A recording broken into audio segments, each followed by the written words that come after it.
the same shirt that I wore last week, mostly because Stella Star is the best band in the world, and I like it. Alright. This week, it's transitioning better single or in a relationship. Now see, the thing is, my relationshipness has kind of amounted to shit. And it was good when it was good in the beginning when like freshman year, when I didn't really say anything, mostly because like I didn't label myself, like,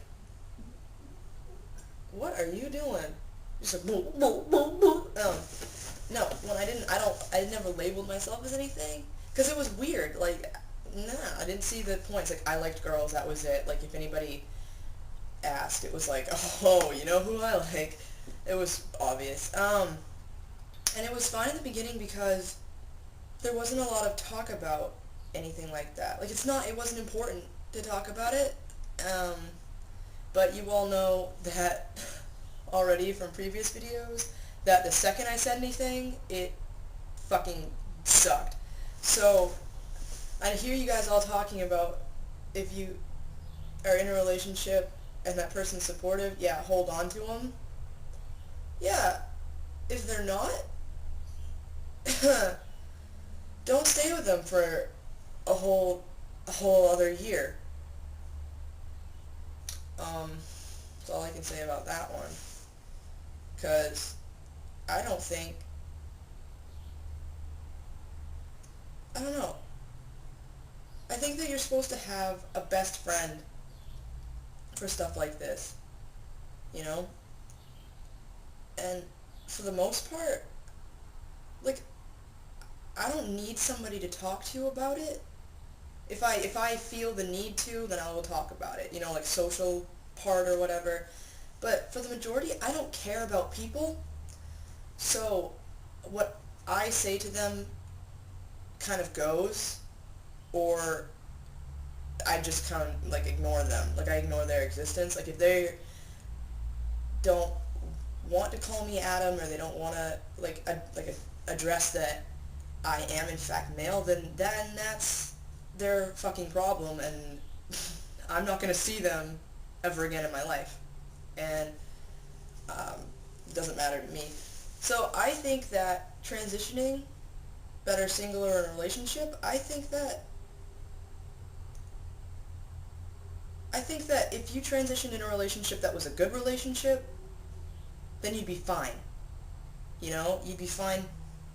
I'd be fine anyway. I'd be fine with it if, like, she was really supportive and stuff. Like, yeah, I'd be completely fine.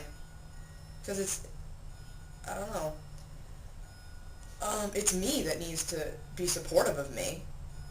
It's not like I need someone to support me. It's like I need to be supportive above all. So it doesn't matter whether I'm in a relationship or single, because I've still got me, I've still got myself. So it all depends on me. And I like me.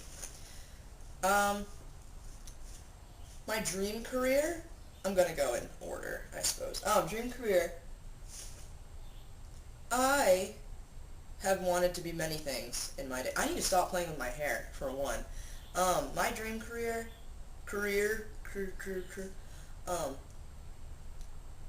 has gone from fireman to Muay Thai fighter to just regular cage fighter to illustrator, writer.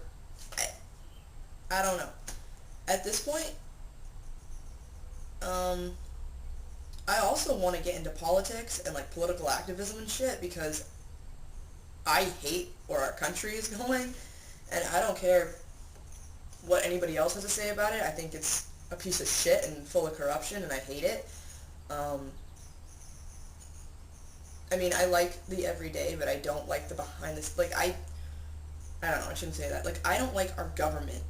It's not like I don't like our country, I don't like our government. Because it's just a bunch of, like, faceless nobodies that are really running it, and it creeps me out.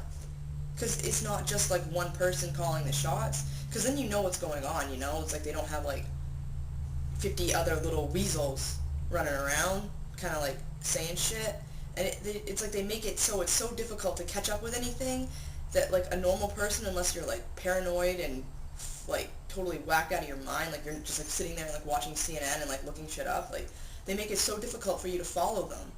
And that's weird. I don't like that. I I don't like it. Anyway, I want to overthrow the government, but anyway, no, right. Sorry about that. What do I think of Emma Watson? I think that Emma Watson is not my type. I think she is Rupert Grint's type. Um, Hermione. See, the thing is that the first movie, she was so cute. She was so cute, child. And how old was I? I was like 9 when that movie came out.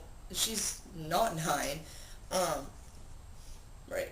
And she was cute, but her forehead increasingly happened. And I don't know if they did it on purpose, or she did that on purpose, but it just kept happening. And I kept thinking, Tyra Banks is going to happen to this poor girl. Because she is pretty, but she's not my type of pretty. I wouldn't see her and be like, oh my god.